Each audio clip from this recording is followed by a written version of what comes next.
So, Admiral, clearly there was some concern on Capitol Hill about this issue of a time frame. Can you help us clarify it too then? Is it the case then, no matter how many people, how long it might take for a complete withdrawal, how few people might be returning home, American service personnel will start returning home in July of 2011? Yeah, I think that it's very clear that that's the case, and that is a date set by the president specifically. But he's the same president that committed a significant number of forces in a very, very tough and complex environment to turn this insurgency around. I think that's really important.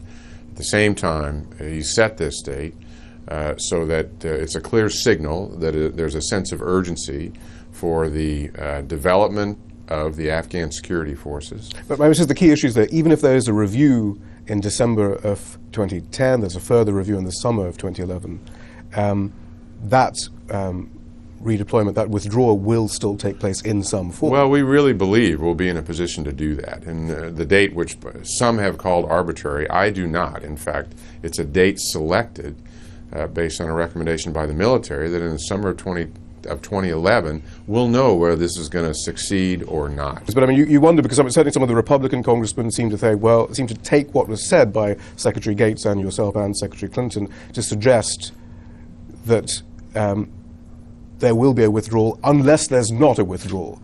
Is that the case? There will be a withdrawal unless there's not, or is there only one direction now from Afghanistan, and that's home? We will clearly start to transition and transfer responsibility to Afghan security forces, thin our forces. No decision on how many would come out or what the pace would be or when it would end. There's no deadline out there with respect to that. But it is meant to be a clear signal that the Afghans have to take control here as well. Right, but the caveat given in congressional testimony was, but there might not be a withdrawal if conditions on the ground mean that there can't be a withdrawal. Thus, the pressure is off Karzai, surely. I'm comfortable that he has said responsible and that, in fact, it will be based on the conditions. But I am also comfortable that it's going to happen. It'll start then. What was refreshing, some say, about the president's speech was its honesty to an extent, a sense of realism. There wasn't any flowery language. It was, this is in the U.S.'s national interest. It's in the U.S.'s national interest to be there. It's also in the U.S. national interest to create some sort of government which, at the very least, has some responsiveness to its people, that isn't corrupt. In order, though, to create that government, what is the motivation for the various disparate factions of Afghanistan to get on board? Is it a sudden flowering of national pride and civic duty?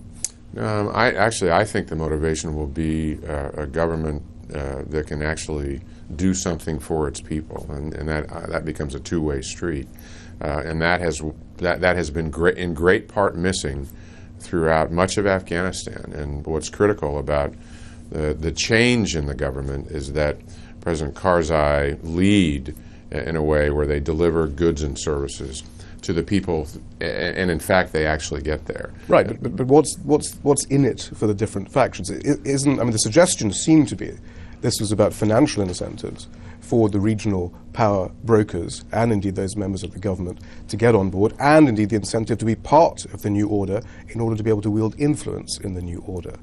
Well, I think it's going to be important that President Karzai appoint good ministers and good governors who actually care about the Afghan people and care about. But what was going so wrong before? Why are things going to change, and how is he going to get that unity around the country? Well, that's really up to him. I mean, one of the things about President Karzai, he does care about his country and he does care about his people. That's been evident to me personally and to other peoples as well.